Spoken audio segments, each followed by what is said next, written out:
Good evening and welcome to another episode of It's a Football Thing, the show where 2 is the new number. On Tuesday night, I was a little bit slow to the party. I had some things on. RJ, we're hoping will join us soon enough, but that means we're going to need your help until he gets here. So when we get into the matches, chuck some predictions in, get amongst it in the live chat, give us something here to do. Already, I can see that Tom is in the live chat. He's saying, good evening, lads. We've got Concierge of Crime. Big up the legends. Well, the third legend's on the way. And, of course, I'm joined by the man, not singlet Rob, but polo shirt Rob. Robbie, how are you? Oh, look, as the United boys know, a bit of a smile. I feel like it's a one-off smile, or one smile a month at the moment. I'm averaging. So, look, it's nice to get an important result in the Champions League yesterday. Top in the group, considering we got knocked out well, not knocked out. We got lost our first game, and everyone thought we were going to be knocked out. But yeah, look, a really great result for us to top the group after yesterday. And look, you know what? In all seriousness, as much as I love banter in United, as much as an ex-bloke, it was a good win. Like, it was a very good performance. And I remember after Young Boys, which we had an absolute blast taking the mick out of you about, you guys have now topped the group. Does this mean, Robbie, that here's a big question for you? No, I don't know. Carrick Here we in. go. Carrick in. Nah, look, definitely I think not Carrick should at least be there for the Arsenal match. No, look, I'm hoping that's kind of the deadline. He'll definitely be there for the Chelsea game, but I'm hoping I'd like to hear some breaking news before the Arsenal game. Look, he could still be there, and hopefully an interim or a permanent manager could be, in the crowd. That'll be announced later on after that, so he could be still there possibly. But look, anything more than that, I think it's not the right thing. The Poch rumors seem to be heating up a little bit. I know Poch came out saying, I've got a contract here. I'm at PSG. Then there've been more rumors saying, that it could be heating up. So I don't know. Well, what are your thoughts on that? Poch potentially in. I know you said you were happy, and we talked about it on Tuesday. But just quickly, at this point, is he the man you want? He's the man I definitely want. But like I said, I'm trying not to get too excited because, look, every time you refresh Twitter or the news, you're going to get a new story. Apparently he wants it. Apparently he's not, super happy over there. His family's still in London, so he's away from them. So obviously a move back to England would obviously be good for a family side of things. But look, I think the biggest thing is the rumors is he'd like if United just came out, paid out the clause. And then, look, I'd say if Zidane's happy enough to go to Paris, which I'd say would be, Frenchman at the biggest French club would be a big connection. I'm sure them chasing the Champions League, he's won it quite a few times, would be, an approach, for them as well. So, look, I'm hoping, but then every time I read that, then the next minute I read Pochettino at the end of the season is going to stay with PSG. We're going to get interim. So, look, we don't know what's going to happen until we get some concrete or the ball rolling in some direction. Who knows? It's all up in the air. I want to say hello to a few more people who have jumped in. We've got declared here. Is RJ late because he's shaving? Look, he was still pretty cleanly shaven on Tuesday night, so I don't know if that's his issue for being late. I think he's just been tied up. Alex is in the house. Alex, how you going, my man? Looking forward to seeing you on the weekend. Daniel's in here. Always brings plenty of energy. We love you, Daniel. Martin's here. Big Central Coast Mariners fan. Marty, welcome. We've got Lottie in here. Lottie, I know our timetables have been a little bit clashy at the moment, but great to see you on here. Make sure you check out Cannon Chatter if you're an Arsenal fan. I want to put this comment to you, Rob, because obviously we'll spend a tiny bit longer on the Champions League and look at some other results. And then once RJ gets here, we'll kind of kick off if he's not too late. Now, I don't agree with Alex often. He's not someone I agree with, even though we're family. But he said United got lucky. De Gea had an absolute blinder. I didn't get to watch this match. Is there any truth to what he's saying? Was there an element of luck, or was it a smooth, consistent performance? I think you could say it's a combination of both, man. It was a really good game. Like, if you were to split up in two halves over the game, it probably evened itself out. You could probably say Villarreal probably won maybe the first half because David did have to make quite a few important saves. There was one or two that were super clutch, and like you wouldn't, they could have really been a goal. And then look, but if you look into the second half, we definitely we really came out, had a go. Like I said, a draw would have been enough, and I said on the Tuesday night, a draw away to Villarreal, I would have taken that result. But once he made the change, and because obviously Bruno didn't start, Donny started in the 10. I was shocked to see that. And Martial was in there for Rashford, but once those two came in, they were big game changers.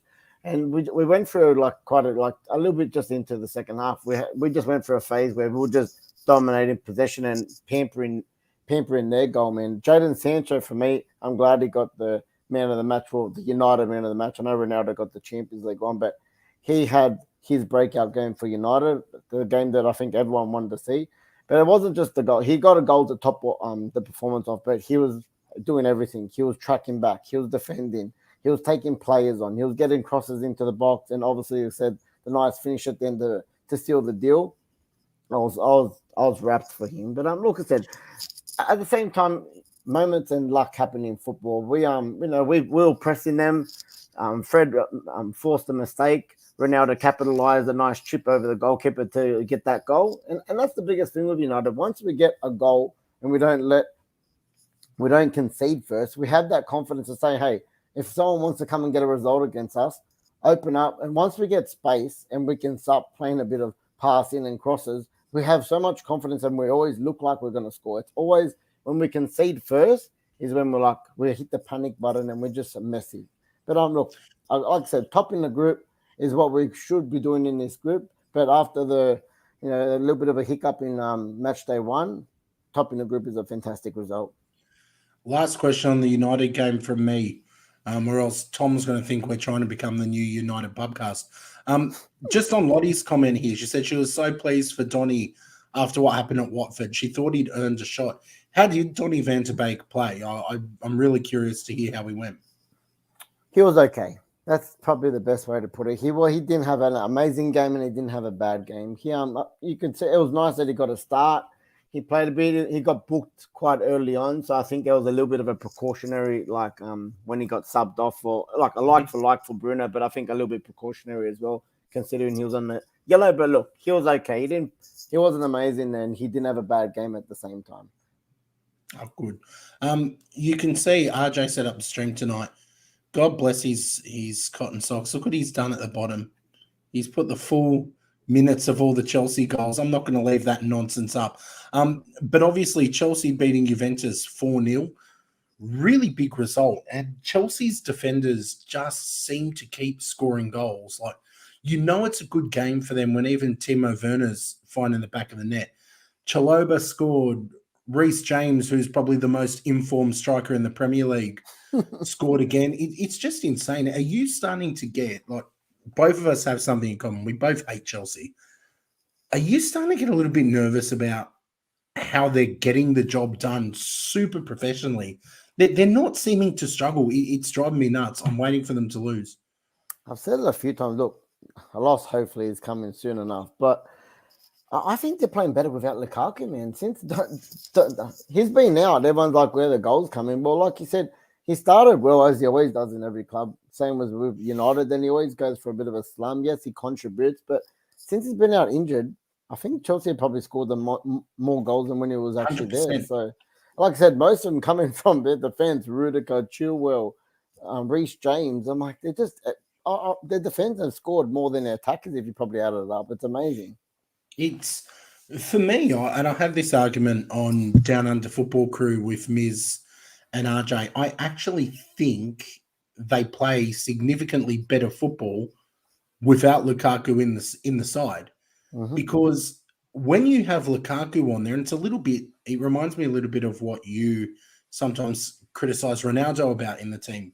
You know that the ball, at some point for them to score a goal, has to come to Lukaku when he's in the team. You know that he's either going to be the man scoring, the man playing the last pass. Yep. So if you double up on him, you press him hard, you can cut off the goal-scoring threats at Lukaku. But to me, without him, you're seeing that their wing-backs are a threat. you're seeing that, with Havertz dropping into middle or other attacking midfielders they've got, you don't know as a defender or an opposition manager where to prioritize your defense. And I honestly think that that's a massive part of why they're doing so well. So they're in great form, the Blues. I'm sure the Chelsea fans are pretty happy. So I'm going to chuck up just the other Champions League scores, and we're going to get into some Premier League predictions, Robbie. Barcelona, I actually did watch the second half of that match. Disappointing from them. They just Benfica with that golden opportunity in the stoppage time to put that to score the goal. I can't believe he missed that. Great counter attack, just put it wide. Can't believe it. All the hard work was done. Couldn't finish it. Yeah, it was disappointing from them. Obviously, Atalanta and Young Boys was a blockbuster. Just end-to-end action. Stuffed our multi up, didn't it, Borg? Absolutely. And I've been in such fine form. Not much happening in Group G that you wouldn't expect.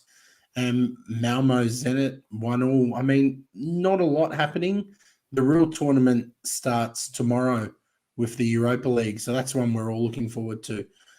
Before we look at the Premier League, a couple of good comments in the live chat. Declared agreeing with me, saying they play differently with Lukaku and the channels get shut down and they create way more chances without him. I agree. Am I saying that Lukaku's finished or that he's not a magnificent player? Absolutely not. But I think it's going to take time for Thomas Tuchel to figure out how he can incorporate him in a more dynamic way. Tom shouting out Dortmund's Twitter admin. Well, Dortmund are out of the Champions League. They're in Europa League. Well, you know where the Europa League's going this year. you know where it's going. Oh, look, there could be a few good teams. They're going to have, like I said, the Champions League rejects. I think RB Leipzig, if they make the Europa League, I think they've got a fair shout for all the Europa League as well. Oh, sorry, I forgot to show this morning's results too. Concierge of Crime reminded me. Messi again. Tell you what. Why don't they just call him Casper? Just call him Casper. And it's great because RJ's not here, so we can let our agenda run. It was a brilliant result for Man City. Again, Pep getting one over, PSG and Poch. It's this City team as well doing big things. AC Milan, an impressive away win at Atletico. I don't know, did you see any of these games, Robbie, that you wanted to comment on, mate? Yeah, I'll go quickly. Look, I watched the whole, obviously the main game, which was the City PSG, and look, City came from behind, and but they were deservingly winners. They absolutely pampered PSG in that first half. 0-0, I think it was at halftime, and then it was not long after PSG got them on the break, and Mbappe scored the goal. It was nearly a carbon copy from the first round. There was all City when it was played in Paris, and Paris ended up winning 2-0. But for City to Pep, I have to say, look, Pep made the change that changed the game. As soon as they conceded the goal, he bring on Jesus. He played a pivotal part in the overturning the score. And look, that's a massive win for them because they've locked up the top spot now as well. Huge. Exactly. PSG front three were embarrassing, man. So some of the goals are just stained in there. It was terrible. But like I said in the other game, AC Milan to win in at Atletico, that's a massive result for them. They go into that last day. There's actually a few games that go into the last match day that some could make, some can get knocked out, some can top the group, some can make Europa from a bad position. So that's a massive win for them. Yeah, huge. For those in the live chat, I can see our man Mo from the Blue Lounge has a question about the big one this weekend. We're going to save that match till last because I know RJ's doing everything he can to get on and join us for the stream, so we might save the huge. I'll answer that at the end. Yeah. Yeah, we'll save that one to the end. We'll talk about some of the others. Just to look at the other Champions League results: Besiktas and Ajax, Borussia gone. Real Madrid with a good result and Inter with a good result. It is what it is. There were some good results there, some good football. Now we just wait for the knockouts. That's when it's really going to hit the fan, I think, and get very exciting. Robbie, I think we need to start these Premier League predictions, mate. Yep. Of course, we're going to leave Manchester United, Chelsea to the end, and we'll look at some of the others. I'm going to bring them up. We are starting with my boys. Early game, Arsenal, Newcastle United. Obviously, we'd been in spectacular form prior to Liverpool. We turned around from the disappointing first 3 matches. Now we've got a test because Newcastle United have that new manager bounce. They've not been a thoroughly impressive team, but I can see this being close. I by no means think we're going to rock up and blow them away. My hope is that Arteta doesn't panic and doesn't deviate from what was working for so long. I want to see Tavares start at left back. I want him to have that opportunity, not because I think he's better than Kieran Tierney, but I just think you shatter the young fella's confidence completely if he's played so well for that run and then he's dropped after a mistake at Liverpool. So I'd like to see him back in for this. I'd like to see Lacazette up front. I really want to see the formation that got us through those 10 matches unbeaten. Newcastle can turn it on when they need to. Eddie Howe now has been there for a little bit of time, enough that he'd be starting to put his philosophy into these players, but I am feeling confident. I'm going to go for 2-0 win to the Arsenal. What about you, Rob? Look, man, I think you wrapped that up. As the Gunners man, I think you wrapped that up quite good. I'm going to agree with you, Borgie. I think that you guys will hit straight back. It's at the Emirates, isn't it? Yes. Yeah, I think this will be a nice start to the weekend for you. I'll go 2-0 as well. 2-0. Anyone in the live chat wants to throw in a prediction, feel free. Martin's tipping a draw. That is something that a Spurs fan would say. Martin, I'm glad you've joined us, though. We have plenty of time for you. Master Yoda's joined us now, asking where Caballero is.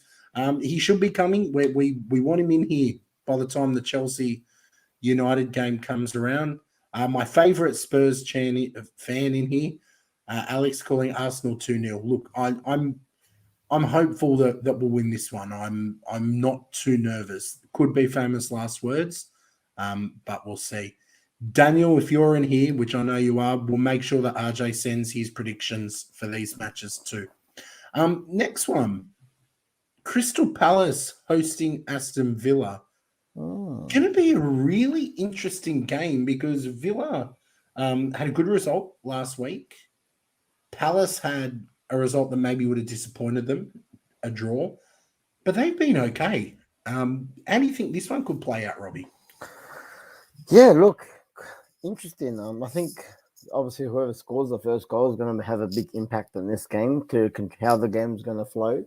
So look, I can't pick between them. I might sit on the fence for this one, but again, I'm going to go for goals. I might go 2-2 for this one. 2-2. Interesting. Cedric, Cheerful Cedric's given us the shout. Palace looking like prime Barcelona. That look under Patrick Vieira, and Robbie did in our prediction for the season say that he didn't think Vieira would do well. I wasn't expecting Vieira to do this well with Palace. I still felt they'd be flirting with relegation, but at the moment, it's good vibes around there. I still think there's that bit of new manager bounce at Villa, though, so I am going to go with Villa 2-1 in this. I just feel like as well. Well, yeah, the Crystal Palace defense at times can be, I don't know, questionable. They capitulated against us. They should have really won that game. They conceded 3 last match. It's tough. Martin's saying it's probably the toughest game to pick. Yeah, look, I agree, but Martin's calling Palace by 1. Yeah, Alex is calling Palace 3-2. Mo pointing out that Conor Gallagher's playing very well. He's playing great. He's been brilliant. Someone that maybe Chelsea could probably do with recalling if they have that option in the contract. Declared saying he thinks it'll be a draw. No one's calling a blowout in this, though, which who'd have thought at the beginning of the season that Villa, with the business they did, and Palace being Palace, that we'd all be having so much trouble tipping this. It's been a crazy season. Liverpool, Southampton. This will be at Anfield. Liverpool are coming in red-hot form after embarrassing us. To me, there's no other result in this than a Liverpool draw. I'm going with Liverpool 2-1. Yeah, look, I think Liverpool should beat their feeder club, so I'm going to go 3-0 to Liverpool. They need I think they're going to get as much points and goals as they can before January in that African Cup because they got to have some kind of safety. Hey, here he is, the man himself. Mr. Caballero has decided to join us, mate. Nice of you to come to the stream. This is It's a Football Thing. You thought you guys could keep me out, but like they say in The Godfather and Seinfeld, just when you think you're out, they pull you back in, and that's where I'm here. What did I miss? Scott, you should just quickly give him those first 3 games just so Daniel can catch up. Where he's not far behind us. Yeah, he can quickly predict them. I'm not going to lie. We were flying through in record time. You tend to talk a little bit too much for my liking, RJ. So we tried. I've just got this book I want to read the next 30 pages, if you will. We tried to build a bit of momentum, mate, before you were here. We did tip between the Arsenal-Newcastle game. I called Arsenal 2-0, I think. Robbie called Arsenal 2-0 as well. What's your call? Yeah, no, good point. I think it's going to be 3-1 to the Gunners. I like you. I'm glad you joined us. It's at the Emirates, isn't it? It is. Yeah. It is. We just finished talking about Palace hosting Villa, and we were kind of saying this is low-key going to be a really tough one to call, but I've gone with Villa 2-1. I've gone with I can see why. I can see. What did you go with, Rob? What score? 2-2 in this one. Yeah, it's at Villa. It's at not at Villa Park. Selhurst. Yeah. Tough one. Stevie G. He's got a good win to start things off. Yeah, this is a tough one. I'll lock in a draw too, but I'm going to go 1-1 instead. Okay. Hey, boys and girls, how are we all? Mate, I was about to cut you off and say, listen, if you're going to join the stream late, you can't have 45 minutes to pick a score, right? Let's get moving. RJ and I have had a little bit of tension this week. We just need to get together and hug it out. Lottie is saying that she'll be sitting in the clock end and she likes the 3-1 call. Enjoy it. I wish I was sitting in the clock end with you, Lottie. And we just got to Liverpool Southampton, pretty much unanimous that Liverpool win this. But as we've said over the last few weeks, the Saints have had some surprise results. I don't remember if I gave a scoreline. Did I give a scoreline for this? If I did, Daniel, change it to 2-0 Liverpool for me. Yeah, and you've also got. You probably covered it off already, but Saints aren't a team that like to play on the back foot because they're quite an aggressive team. But I think against Liverpool, they're going to be forced back as a result. I don't expect them to be their normal, natural style of play. They're going to be very pragmatic. And eventually that resistance will be broken down, just like it did against us. And I wouldn't be surprised if it actually ends up becoming 3-0 in the end. So I know that's a bit aggressive, but I've just got a feeling that they're going to touch them up a little bit this time around. I'm cool with that. I would like to see some goals. Next one, Norwich hosting Wolves. RJ, what are your thoughts? Yeah, good one. So Norwich off the back of a morale-boosting win. That's 2 in a row now, if I'm not mistaken. They've put themselves in and around the drop zone. Wolves also got a big win, so it's going to be tough. I also think this is actually going to be another draw game. I would have said 2 weeks ago Wolves take this convincingly, but I don't see that now with the Scottish Iniesta, Billy Gilmour back in the frame. I reckon it's going to be a really tight game, and I'm going to lock in a 2-2 draw. Robbie? So, where's it at again? Is it at Norwich? Or is it Yes. Oh, jeez. Yeah, it's hard, man. They've had 2 wins on the bounce. I think they're sniffing a bit of getting out of that thing. And I still think, you know what? I'm gonna go for a 1-1. 1-1. Yeah, I'm shocked though, boys, because Wolves are sitting. What are Wolves sitting? 5th or 6th? Or Sixth. They're somewhere up there, and you guys are. Yeah, but Wolves look, nothing against them, but Wolves don't normally win by a lot of goals. They're normally they're a tight team. Very 1 goal at the max. So, like I said, if Norwich and they've got a little bit of a manager bounce, they might be on a bit of a high. They might be able to score, so it might not be enough. I'm going to go for the 1-1. Well, for me, I've spent the whole season basically writing them off like Wolves, forgetting that they're there. So I'm not going to do it this week. I'm not going to get stung. I'm going with Wolves to take this one 1-0. I don't think there'll be a lot of goals in it. I think it'll be a tight match. So that's my punt on there. That's going to be a good game. You talk about low-key exciting games. I reckon that will be very interesting to watch as well, to be honest. Yeah. What was your prediction, sorry, Arj? I went with a 2-2 draw, I believe. Sure, okay. You had But Daniel, if it doesn't go that way, make it the same as the score, mate. Yeah, so look, I'm trying to tip tactically here. I'm trying to reel RJ in. I'm slowly reeling him in every week, but I've got to be tactical. So what's going to happen is you guys have got a tip, so I just pick the same tips as you do, so we can't actually have a net difference. Yeah, there you go. Tactical. Boys, there's too much mathematics happening in this stream at the moment. Let's move on.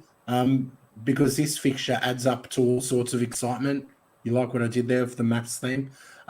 Brighton hosting Leeds, struggling Leeds who are starting to flirt with the relegation zone.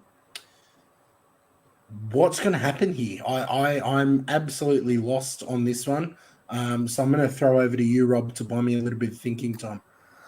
Well, yeah, look, if the live track can actually help with this one, if there's any Leeds fans here or David here, I don't know the whole situation with all their injuries. If they're back, I don't know. Bamford, Rafina's been out. They've had quite a few injuries in the last couple of games. So look, if all their players are still out, I might go for a Brighton home win because I think they need some points as well. But I'm just going to go for a 1-0. I'm thinking that all their players are still out still. And their form's been pretty hopeless. They haven't won in 5, lost 2, drawn 3. At least Leeds have picked up a win during that time. Look, so if someone like Rafina was playing, definitely, and I knew, I'd probably change the scores, but I'm not sure. So I'm just going to go for a 1-0 to the Seagulls at home. Yeah, fair call. I'm also going with the Seagulls here just because it's at home and they are becoming desperate now, Brighton, to get the Jaguars. I know Leeds are in a worse position, but I really think Brighton need to start refining some of that early season form, and I think they're going to do it at the expense of Leeds, who are struggling big time, I think. And with that in mind, I will lock in a 2-1 to the Seagulls because I still think Leeds are good for a goal. Interesting. Before I give my prediction, we got our man Zebio Genius in here. Even though he's a Chelsea fan, we do love having you around. Big ups to you, my man. Thanks for joining us. Mo is saying hopefully Leeds can grab a win. Now, I really like for us. Mo's one of the good guys, but I'm not with Mo on this. I don't want Leeds to grab a win. So I want Leeds to go down, mate. I got so over last season. I'm going to burst into a little rant. Last season, all we heard about was Leeds and how they were the sweethearts of the Premier League. I'm sitting here thinking, do any of these people remember what it was like when Leeds were last in the Premier League and what kind of club they can be and some of the mischief they get up to? They're not sweethearts. So I think he's talking about it from a top 4, top 6 perspective, though. You want the top end of town to drop as much points as possible, not because he likes Leeds, but I could be wrong. Yeah, look, I mean, I don't want Leeds to win. I'm not going to lie. And I don't think they will. So my feelings are probably irrelevant when you look at the form table. I do think Brighton will take this one, but I don't think it's going to be easy. I think it'll be a hard-fought 2-1 win. Welcome, Emad, as well, my man. You can tell all the United fans have been really happy tonight, RJ. New manager bounce, Carrick's there. We haven't got a new manager. Don't say we have a new manager bounce. Is that because they beat Villarreal? Is that why? Is that why they're excited?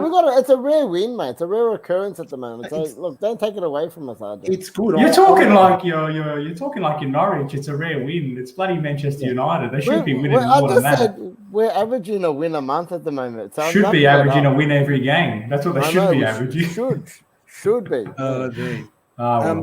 Boys, I'm going to quickly interrupt what we're doing just to give something a really quick plug. Only because Zebio Genius, my man, has put in a chat saying that I am looking like Pablo Escobar. I am rocking that look because I'm fundraising for Movember. We normally do this at the end, but what better time to do it than when you're all here? Movember supports mental health initiatives, testosterone cancer, not testosterone, testicular and prostate cancer, men's mental health, some really important causes. I set myself a target of $1,000 this year. I'm at $950 as of this afternoon. If a couple of people want to chuck a tenner at it, that will help get me pretty close. I'm going to put the link in the live chat. Like I said, no obligations. Even just sharing it out would be great. And there's some other comments that I'm maybe not going to put up on the screen. If I need to take away our donation, Rob. What do you reckon? Stir him up. Set him back. So I'm going to chuck that in there. If anyone wants to help me get there, I'm $50 off. Even chucking a tenner at it gets me there. So let's keep working on that. I know there's plenty of stuff going on. So let's get back to the Premier League, though. Brentford hosting Everton is the next match. I'm going last on this one. RJ's first. You know, I might go first on this one because I haven't given you guys any thinking time. I've been a little bit selfish. I'm really, really stuck because Everton have looked awful. And I'm really starting to warm to the idea that Rafa could really be under the pump soon. So Thomas Frank's team started quite well, started really bright, but have seemed to fizzle off a little bit. I do think we'll see a draw in this. I couldn't pick a winner if I sat here for an hour and a half thinking about it. So I'm going for 1-1 in this. But two teams that need a win, and I don't think either of them will get it. RJ? Yeah, they've both have had really woeful form lately. I've said that Benitez was going to be the next manager, flick passed out the door. And I really don't like what I'm seeing with them at the moment. And Brentford have really hit a bit of a brick wall themselves at the moment. But, when I look at the two teams, I just think who's been closer to a victory? Who's been closer to stringing up a decent performance? And I've got to be honest with you, I've got to still say, because it's Brentford at home, isn't it? That's a tough place to go to. And because of that, I think they'll do enough to scrape the win. I'm going to actually lock in a 2-1. Thanks for that too, Moe, by the way. Yeah, good man, mate. Robbie, you've had some time. Yeah, look, I like Master Yoda, what he said as well. Look, I'm going, I actually agree with the Brentford at home, and I think they've got goals in them. Everton have been woeful, and I don't know if anyone's seen it. The little gesture from Brentford, you don't see it. It's very rare. There you go. I think you just said it. I just took the words out of my mouth. So they're actually going to use this season's kit for next season as well, so their supporters don't have to buy another jersey. So I think that's just a little touch of class, man. So, yeah, took the words out of my mouth, Tom. So, yeah, for that reason as well, I'm going to lock in a 2-0 to the Bees. Yeah, look, to me, it's a nice gesture. It always is. And I'm not going to lie, I'm a bit of a fiend for new kits. I do love collecting my Arsenal kits and getting as many as I can, but it is a nice touch. It's a nice little sign. There's plenty of that around football. The football community, for all of the bad that you sometimes see, there's always a lot of good too, and a lot of people who are, fundraising or clubs putting out some nice gestures. So there is a lot of love in football too. We are getting to a fixture very soon where there will certainly be no love in this stream, the clash of your teams, but we've got a couple more to do first. So if you're hanging around for Chelsea and Man United and some special announcements at the end of the stream, just sit tight. We've got a couple more to do. Burnley hosting Spurs. Let's get through this one pretty quickly, boys. I think Spurs will do the business here. I think Harry Kane will score for my fantasy Premier League team. 2-0 Spurs. Yeah, 2-1 Spurs. Yeah, I'll lock in 2-0 as well. I trust that defence now under Conte. I know it's early days, getting excited, but I do think they'll keep a clean sheet. Yeah, I think Burnley have a goal in them after last week. Set piece as well, very strong, big defenders. 3-3 they scored that game last week. Look, I'll go for the 2-1. Yeah, there you go. Spurs won. I do like Lottie's.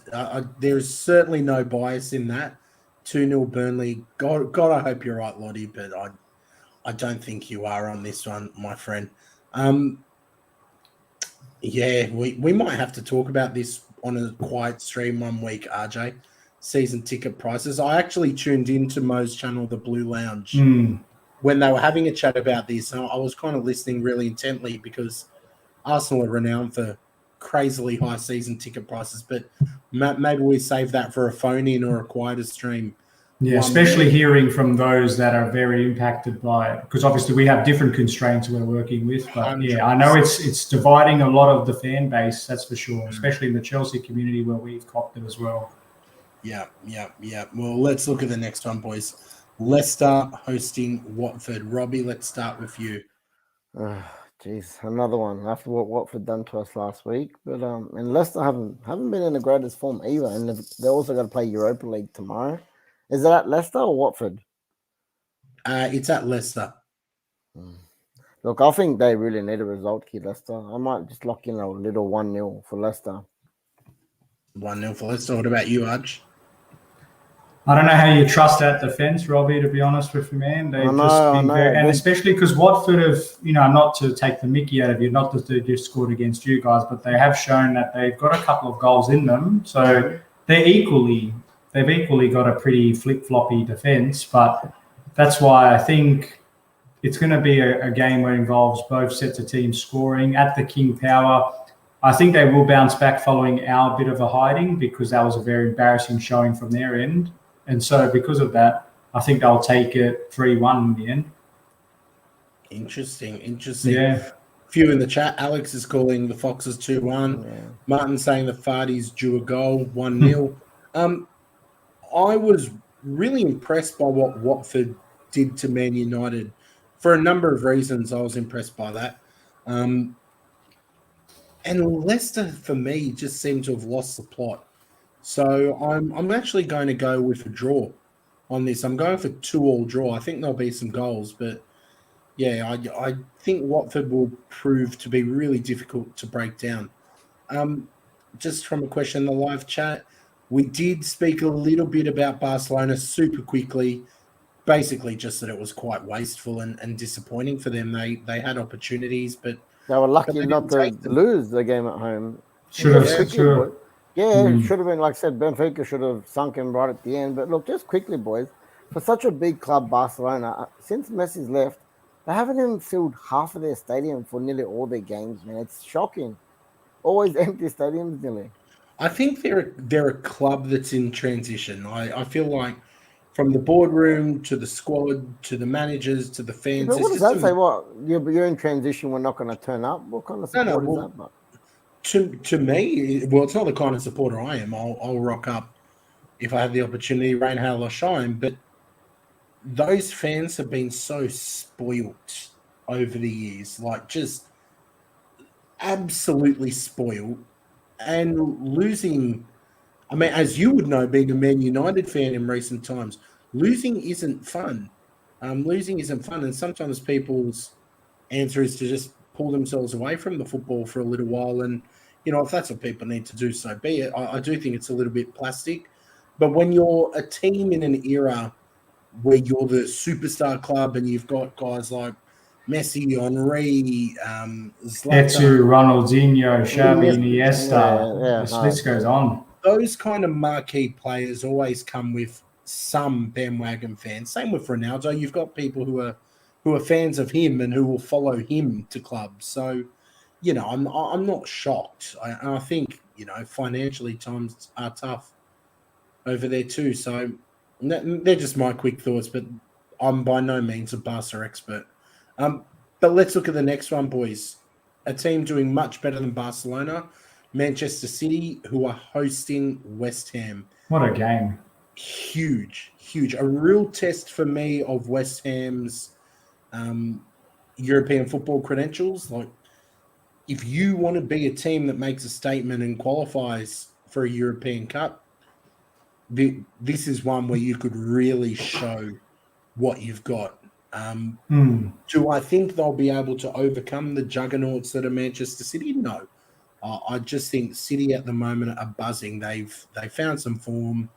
They're playing good football. Pep's looking confident. The players are looking confident.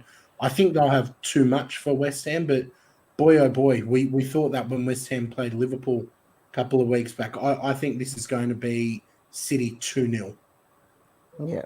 Look, I agree. I just think that again, City are flying, and I think that they might take a bit of a hit after that 1-0 loss to the Wolves last week, West Ham. So it'll be interesting to see if they bounce back or not. But yeah, I think a safe score is a 2-0 to the Citizens.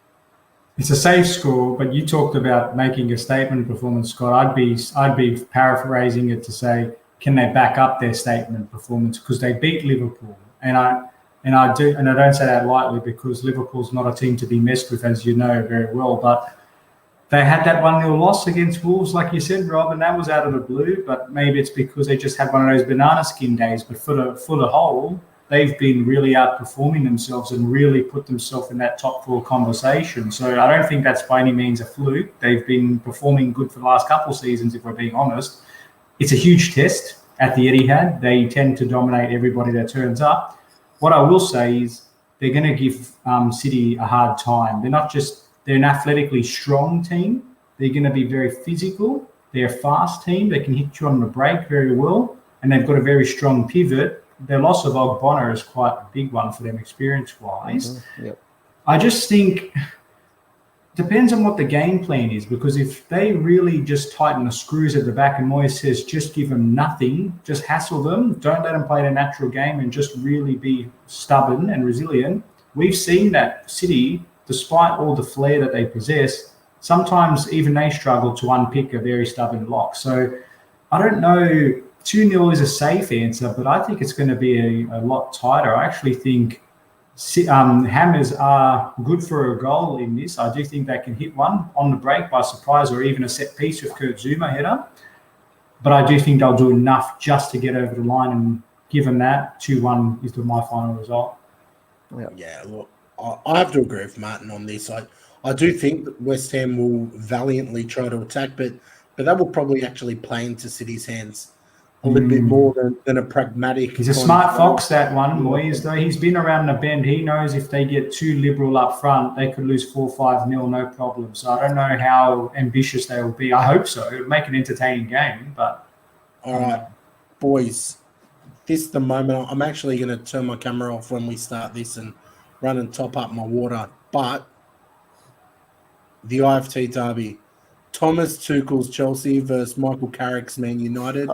Yes, I did that deliberately just to wind you up, Rob. I did the newest manager. Yeah. New manager. Will the new manager bounce propel Man United to a really important win, or is it going to be easy business as usual for Chelsea against a bang average United? I'm going to leave you boys to start discussing this one. I'll be back in a tick.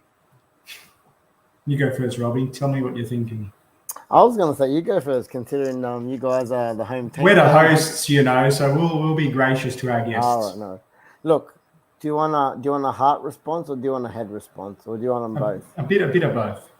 Look, my heart's saying Ronnie's going to score a hat trick. There's going to be a few red cards in there, maybe even Lukaku, if he plays, might even score an own goal or two. But look, if you want me to be real and talk with my head, I don't see this going any other way. United fans block views. I don't see this going any other way than a Chelsea win, if I'm going to be honest with you. Look, if you're going to take stats and our current form over the past, this whole season, to be honest, Chelsea are flying. Chelsea are organised. They don't concede goals. I heard a crazy stat the other day that I think we've conceded nearly, in the last 3 or 4 weeks, we've conceded nearly 20 goals, considering you guys have scored, conceded that in the whole time Tuchel's been under management or something crazy like that. I know you guys obviously are going to be missing Chilwell, possibly Kante. It's huge loss. You say missing Chilwell, but that's a huge loss, I have to say up front. Huge loss, but I think Alonso is a big. I think Alonso would come in and do that job just as good. The Kante situation, I don't know how bad it is. I don't know. You can tell me, update me on the whole Lukaku thing. Even though I was saying early in the stream, I do think that Chelsea have been playing just as good without Lukaku. They've been scoring goals. Obviously, their wing backs have been amazing. They're flying. I think both keepers have been great. Obviously, you guys, Mendy hasn't had that be as busy as De Gea, but when he has had to come in to make a save or two, he's definitely been there. Look, I think we'll play with a 4-2-3-1. I'm expecting Jadon Ronaldo, and I think Rashford. Those three will start up front in front of Bruno, and then we'll have McFred midfield. Varane obviously still out. Maguire suspended. I don't know if that's a. Did you hear about the petition that we're trying to get his red card overturned so we can get him to play? So, look, I'm expecting a Lindelof and Bailey partnership there, and look, that can go either way. That can go great, or we all know what Eric Bailly is like. He can have a perfect game, or he can have a shocker and get sent off or score an own goal himself. If I'm going for a prediction, a head prediction, I think this could be 2-0 to the Blues. Yeah, it's very cool. You do have Anthony Taylor playing, though. Don't underestimate how much. He's a good player. Look, man, hoping we get some VAR in our favour, but I know we've had since the Bruno pen. At the Bridge as well, we haven't got the best record. Even from the Fergie days, we haven't had the greatest record at the Bridge. So, look, any result for us there, I'll take right now. I still remember that 2-0 a couple of seasons ago when Maguire dead set studs up Batshuayi and Maguire won. And even what's his name, Azpilicueta to push on the back, all of those things. I'm hoping that there's one of those ones. I think was it the League Cup or FA Cup when Rashford scored that banger free kick, man. That was a good goal. That was a great goal. Look, but like I said, if it's a head tip for a tip, I'm saying 2-0 to Chelsea. Yeah, nothing cool. For me, like I said, what's important is we've been playing well. You guys have not been playing well. We've been considering no Lukaku, no Mateo Kovacic, who people aren't talking about enough. He's been our standout midfielder of the season prior to his injury. Ben Chilwell, that injury absolutely changes the game for us. I know what you're saying about Alonso. He started the season quite strongly, but the difference between what Chilwell's bringing since coming in, along with his partner in crime, Reece James, who I'll touch on, he's just a cut above at the moment. It's because Alonso is very good attacking the ball and he's very strong technically, but Chilwell's athleticism, the speed, the acceleration, the ability to run up and down the flank, to get in behind the centre defence and to really make those inward runs. He's basically playing like a left forward at times, but also playing left back. So he's like against the Leicester game, the clearest example is we're about to go into a break and he absolutely just blasts past Albrighton, who body checks him. It's the only way to stop him. He's that much of an athletic dynamo that losing him is a concern for me. But I do think that between Alonso, Azpilicueta, we should have enough to contain the situation. Whether or not we go out to the market in January, because it could be long term, that's a whole nother stream that we're going to need to do one time, maybe a Chelsea only one. But when you think about the other parts of our team, Thiago Silva, 37, going on to 25. What a goal clearance he did against Juve just the other day as well. He's just top class. Reece James, arguably the player of the Premier League, one of, along with Mo Salah, in my opinion, at the moment. And then you've got other players too that are like Antonio Rudiger. Our defence has been super impenetrable, Mendy as well. And because of that, I find it very challenging how United's going to break that down because of the possession. I think we'll dominate that. We have been very strong attacking-wise, but to me the question mark is who starts in our pivot, because Kante is out. Chilwell's definitely out. Kovacic is out. So that means Jorginho and Loftus-Cheek, who's been pretty exciting to watch. And then the attack of Ziyech, Mason Mount, Timo Werner's back as well. Is Lukaku out or what? I think he's able to play. But again, he's going to be straight coming back from injury. So who knows what the front three is going to look like. Yeah. But even with all of that in mind, I've got to be brave here and just back my team rather than sit on the fence and say that you guys are going to frustrate us to a nil or draw. I do think we'll have enough to break you down in the end. Anthony Taylor better not get any cheeky red cards or be sneaky to us. But even with him in the background, we'll take this one out 2-0. RJ, got a question from Tom in the live chat for you. He says, with the threat you have from fullback, when you think about United having Sancho and Rashford in behind, does that change your threat from fullback? Well, I think the way I interpret that is, do we play more pragmatic because of the threat that they have? Like, are they going to be more likely to want to hang back because of that threat? And I think by default now we're forced into that position because Chilwell's out anyway. So whoever comes in there, if Alonso is picked, he's defensively weaker. than Chilwell because he's slower, but he is taller. And because of that, I think that means Reece James probably has to sort of be the offsetting factor and do stay back a little bit. But I think overall, we're just going to focus on our game. We know the threats United have up top in transition, but that's because our back three is in so much harmony at the moment that we'll just pretty much wrestle them into submission. And we're just a team that's flying high of confidence at the moment. But you never know. We're not versing a League Two team. We're versing a quality bunch of players that on their day can be difference makers. So I just want us to go out there and make sure that we're versing the United that we all think the United team should be, not the current United. Because if we go in there with that mindset, a shock result could happen. So to me, I don't know. well, look, when I think of the two teams, I hardly see Chelsea's defence, trembling in fear at the thought of facing Sancho, who to me has entered flop signing territory. Like 1 goal, zero assists in the Premier League. Like, but that's that's misleading. But that's misleading because he's been bad. He's been bad, but we know he's quality. That's the problem. Able to flop after 5 games last season because he hadn't scored or assisted yet. Nicolas Pepe, mate.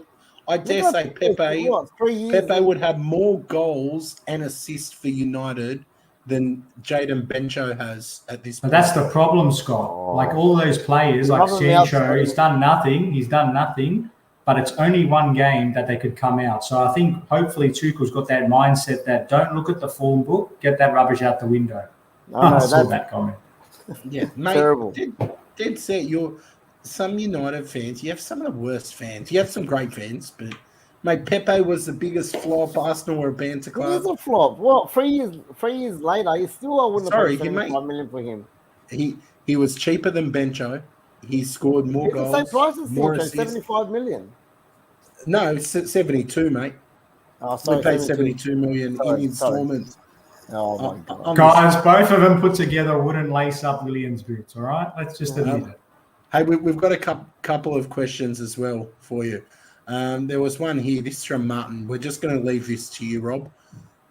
Does Man United win put Carrick in the frame? You've made this mistake once.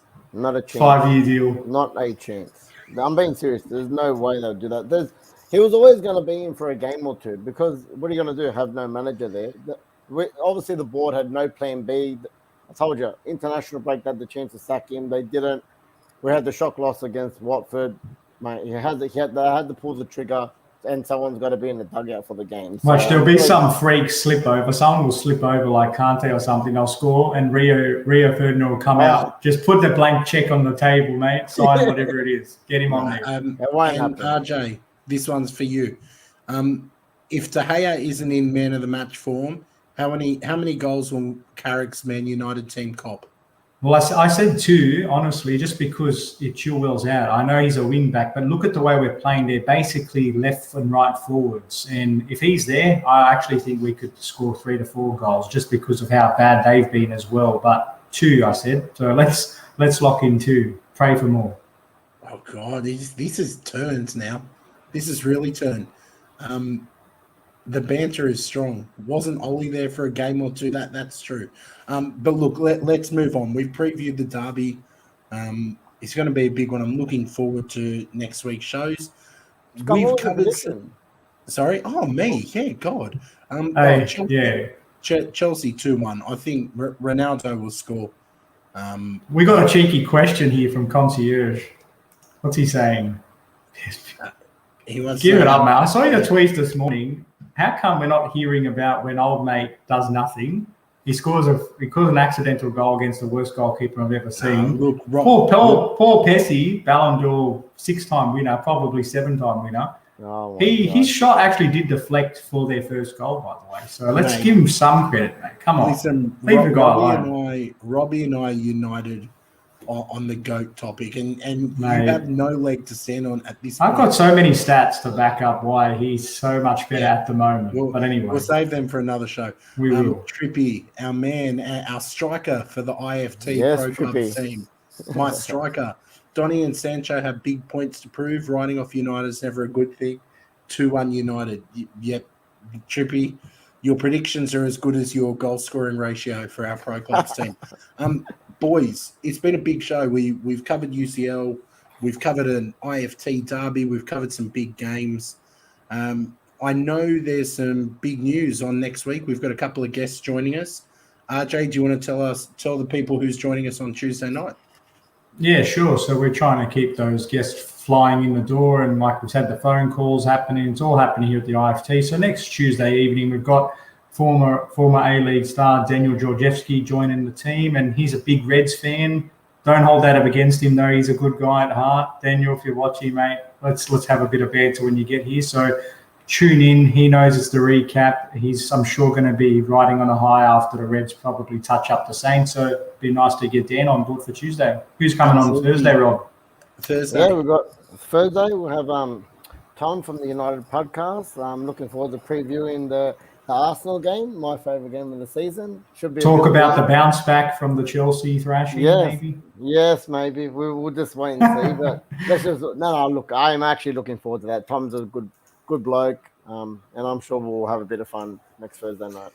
Yeah, should be good. We've got some cracking things lined up for you. So if by some random weird choice of yours you haven't hit subscribe yet, hit subscribe. Make sure you share it with a friend. We are on the road to 500 subs, and we're getting much closer. So particularly if you're new to the channel, please tell a friend about it. Help us out. Make sure you hit the like button, because every little bit helps us. Martin saying need some Spurs expertise. We've got one lined up. I was just about to say we've got one lined up very soon. We've got something in the pipeline, so just yeah, be patient with us. Lottie just spitting some facts. 2019 was their last win against us. You're right, Lottie. You're right. But look, we're having a good time. As always, we are going to finish with a couple of quick fires. I know Robbie's got some. I haven't got mine ready. I've been in poor form lately, but maybe I'll think of one. Go on, Rob. You first. All right, I've got two.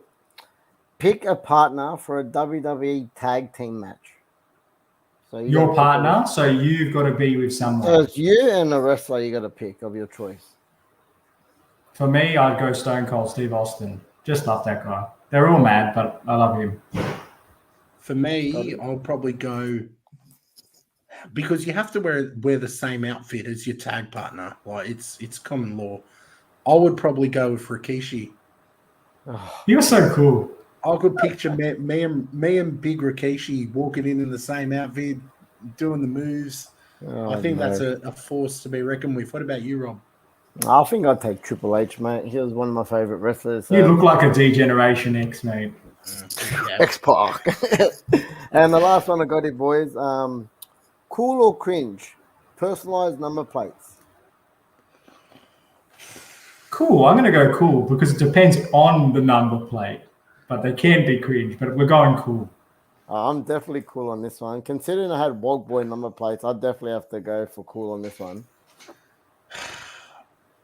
I think it depends on the number plate. Like if you're driving around with like number one dad 88, it's like just stop. Hey, I've got that one. What are you talking about? Yeah, if you've got RJ's plates like shiny head 48 or something, I think Kings of Europe, something like that. It has to be the right plate. Like, and I think once you're over 30, your personalised plate days are done. Like, that's it. 19, 20, 21, then it's finished. It's cringe. Cringe for me. And cringe for me, cringe for Ellie, who I've not seen on the channel before, but welcome, Ellie. Nice to have you here. Hopefully you've hit the subscribe button. We are wrapping this one up, but we're back on Tuesday night. So thank you for jumping in and agreeing with me. That's going to be a second yellow concierge, a second yellow, mate. No, yeah, but I'm reviewing that. That's all good for us. That's it. Yeah. Number seven. And Martin's saying it's cringe as well. You got any others for us, Robbie? Nah, I only have the two, boys. Come on, you got to have something in there. RJ, you got something? Yeah, I just from a TV show point of view, I just finished Squid Games last night, which is a bit out of the blue, quite a random show.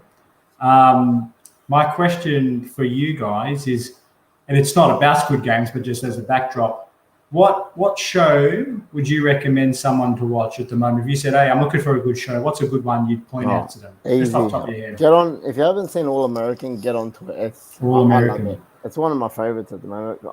I've never, not really, I don't really watch the NFL, but I seem to love all movies around American football. Remember the Titans? Remember that? Remember the Titans is a cracker. There's a few other ones. Gridiron Gang. Blind Side is a cracker as well. But look, this All American. I think it's actually based off a true story as well. But it's a really good show. For me, I put out a tweet about one. I don't know if I did it this morning or yesterday. It's an animated show on Netflix, but it has been smashing a lot of Netflix's records actually at the moment. It's called Arcane. It's a really unique style of animation too. Like it's almost like a blend of 3D and 2D. It's been brilliant. Great storyline, awesome shows. It's pretty dark, but Arcane on Netflix. Just like Arsenal's history, eh? I would certainly recommend. Well, why you said Netflix, just quickly, I don't know if you've seen it yet, but just got released yesterday. Look, as a football and an Italian fan as well, they just released the documentary Azzurri Road to Wembley. Honestly, you don't have to be an Italian fan to watch that. It's really, really nice to see. Like they've got a build up of the whole month leading up to the final and obviously winning it. But it's really interesting to see the coaching staff, what goes on behind the scenes. Obviously, there's a lot of these are very popular, but to see like from what it was before a month right up to the final and after all the games, it was really interesting. It's all in Italian with subtitles, but it goes for an hour and it's definitely worth a watch. Yeah, Ellie, Concierge of Crime. I don't know if you two have met, yeah. Concierge of Crime. He's what we love. He loves Raymond Reddington. He loves that show there. You know what I'm talking about? No idea. Oh, come on. For me, just my one. My answer is Animal Kingdom. Check it out if you haven't. Love that show. Very good, very good. Okay, look, I don't really have much, but I'm just going to throw this at you boys. What's for dinner over the weekend? Cooking anything decent? Anything on the plans? I know it's Thursday night. Robbie, you're a big cook. I haven't got a plan. I'm actually going to prison on the weekend, so I'm actually going to have a good feed anyway. So, yeah, I have to think about what I'm having Saturday night. But I've got a prison Sunday night, so it should be a good feed. RJ? Well, actually, part of the reason why I was late because I had family over and the dinner that we had tonight was freshly made arancini, which I'll have to send you a photo. That was absolutely brilliant. So rice, bit of meat, bit of sauce. What am I having over the weekend? Drop some leftovers off, mate. We live 5 minutes from each other. Not with your nasty comments, you Gunners fans and United fans. Forget it. But look, for me, who knows what's happening over the weekend? It's always a glory in my house when it comes to food. So, trying to keep off the kilos. That's the challenge. That's it. For me, I've got a wedding on Saturday. I've got Alex's beautiful daughter. My cousin is getting married on Saturday night. So always a good feed. I'm looking forward to that, catching up with Alex. And hopefully I'll be drinking some Spurs tears as well to wash it all down. So you're gonna have to add the IFT crew to the thing. We have to check out the food, mate. Yeah, that's it. Look, I'll tag the IFT pod in. Live stream. Boys, it's been a cracker. Again, next week, Daniel Georgievski, ex-A-League player, will be joining us on Tuesday evening. We've got Tom from the United Pubcast on Thursday. RJ will be here. Robbie will be here. I've got nowhere better to be. Thank you to those who have subscribed. If you were new again, thank you. Welcome. And we look forward to seeing you on Tuesday night, 8:30 p.m. I'll also be doing an Arsenal show on the weekend. I'm pretty sure it will fall on Sunday around the middle of the day. Just trying to sort out some scheduling with some guests. But that'll be a straight Arsenal show. Talking about the month of November, how we've been, going back to the nightmare of Liverpool. So keep your eyes on the channel for that. Not too much banter, though. Be kind to the guests. Robbie, you got anything you want to say before we wrap this up?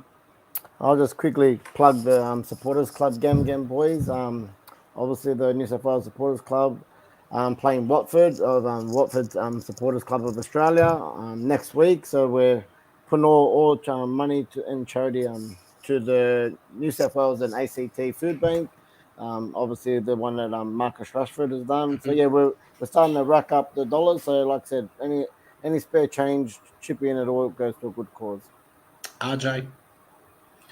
No, nothing from my end, guys. Like you said, keep doing your great work with your Mobro work and the United guys. Always good stuff. And I continue to wear my vest and keep racking up those Ks too, because I feel bad to not be helping out. So we're all doing our best, and that's all we can do. So I look forward to next week. Thank you for joining us. See you on Sunday or Tuesday or Thursday. Hopefully all three. Take care, everyone, and enjoy the weekend of football. Ciao.